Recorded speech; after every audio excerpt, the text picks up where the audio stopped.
அந்த இளங்கோமா வீட்டு ஃபங்க்ஷனுக்கு கேஷா கொடுத்துடலாமா இல்லை ஏதாவது கிஃப்ட் வாங்கி தரணும்? கிஃப்ட் வேணாம்பா, கேஷா கொடுத்தா அவங்களுக்கு பிடிச்சதை வாங்கிக்குவாங்க. கேஷாவே கொடுத்துடலாம். இந்த புக்ல 8th சாப்டர் நல்லா இருக்கு, டைம் கிடைக்கும் போது படிச்சு பாருங்க, உங்களுக்கு கண்டிப்பா பிடிக்கும்.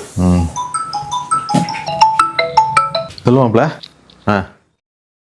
சுதாகர் தான் கூப்பிட்டான். அந்த மலையாள படம் ஒன்று வந்திருக்குல்ல, கிரைம் த்ரில்லர், அது நீங்க போறாங்களாமா? நம்ம 2 பேருக்கும் சேர்த்து புக் பண்றேன்னா உன்கிட்ட கேட்டுட்டு சொல்றேனே, உன் பிளான் என்னன்னு தெரியலையே. ஏன் பண்ண சொல்லிருக்க வேண்டியதுதானே, நீங்களும் பார்க்கணும். நீங்களே பிளான்லாம் ஒண்ணுல பண்ண சொல்லிடுங்க.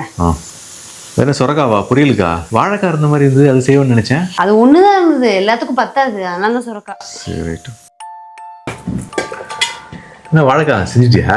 ஹஸ்பண்ட் அண்ட் ஒய்ஃப்குள்ள வெட்டிங் டே, பர்த்டே அப்படின்னு கிஃப்ட் கொடுத்துக்கிறது ஒரு வித காதல் அப்படின்னாலும், டெய்லி இப்படி சின்ன விஷயமோ பெரிய விஷயமோ உன் கருத்தும் உன் விருப்பமும் எனக்கு முக்கியம்னு பேசிக்கிறதும் ஒரு விதமான காதல் தானே. யாரும் பேசாதவா